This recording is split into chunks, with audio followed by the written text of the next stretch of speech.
First Corinthians ni 10 ang poribainai kokbor segi tongo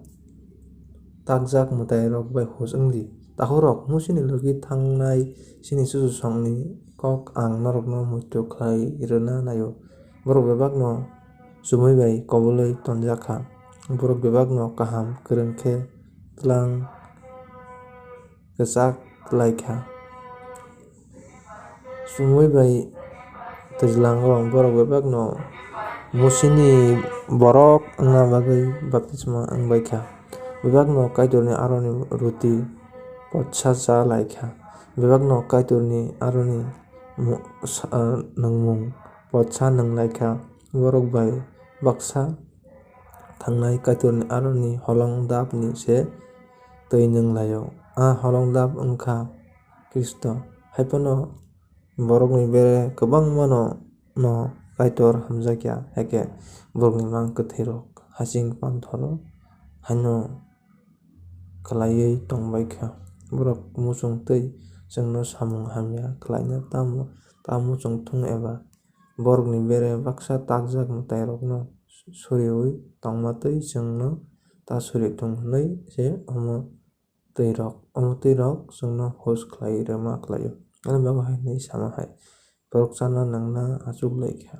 ulo mwsana bachalaikha borokni bere baksa lupja wngma hai chwng lupja wngthai kwrwi abo hai wngwi salsa ni salo no borokni bisingo borok khorok 2 ci 3 chai thaibaikha borokni bere baksa kaitor no potolioui naima hai chwng kaitor no potolioui naithai kwrwi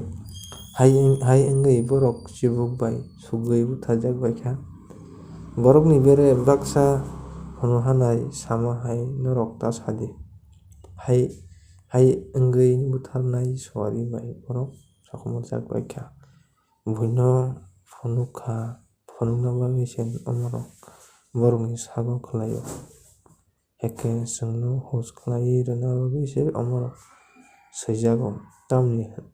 hwnba o mal paitotwio se chwng tonglai ang kaham khe bachawi tongo hinui uansuknai borok bo klaiya twi khe hus wngthok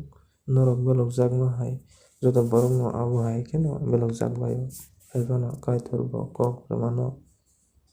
narago hekhe norok soiwi manmani bara bo belok rwglak norok belokjak phuru norok no soiwi manna twi khe rag rwnai hekhe yoknani lama khlaiwi rwnai aboni bagwi ani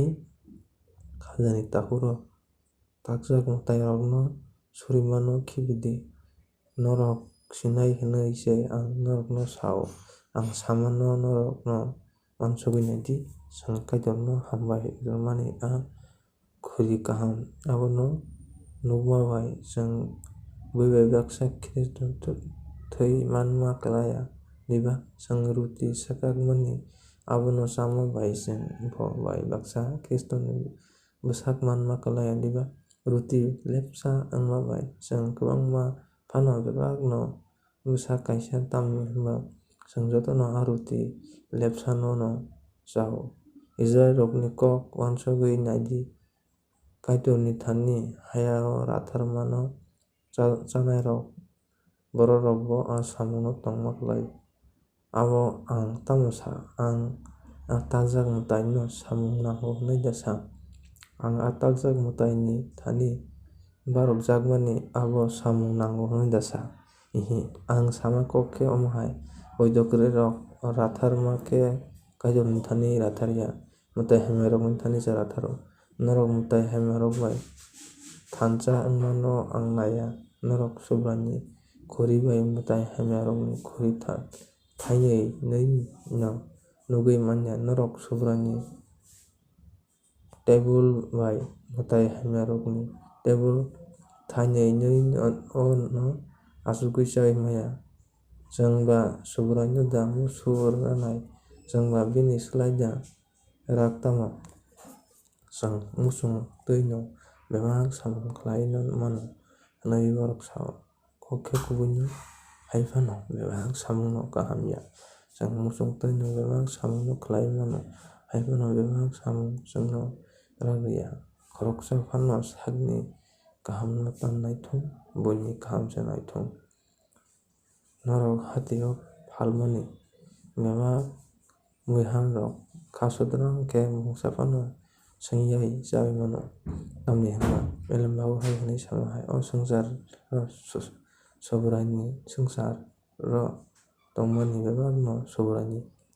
khoroksa swk poito kwrwi borok bai chana kobokchakui norok thangkhe chana rwmano no kasodrang khe mungsa phano swngyai chadi phiya ba khoroksa swk omo takjak mwtai ni thani borokjak hnwui sakhe hekhe a sanaini bagwi tei kama bagwi abono tachali ang sama kok khe nini kha kama kokno saya a sanai ni kha kama bagwi se sao khoroksa swk hai hwnwi sao no hekhe bui kha kama bai ang tamo wngwi muchungtwi khlaiya tongnai ang kaito no hambai rwui chakhe tamo wngwi khoroksa swk ang hambai rwmani a chamungni bagwi ano hamya hekhe norok mungsa swk samung khlai phano cha phano nwng phano norok bebak samung kaitorlokjakno tei khe khlai di judai rok buini borok dai kaitorni motha kebo tektor nangjakya tei khe tongdi ang tongma tei norok bo tongdi ang ani bebak samung bai jotono no kha kaham rwna naio borok mwthang jak thok hwnwi se ang sakni kahamni bagwi khlaiwi bebakni kahamni bagwi se khlaio hwnba kotha borokni kaito hamya phaitung amani।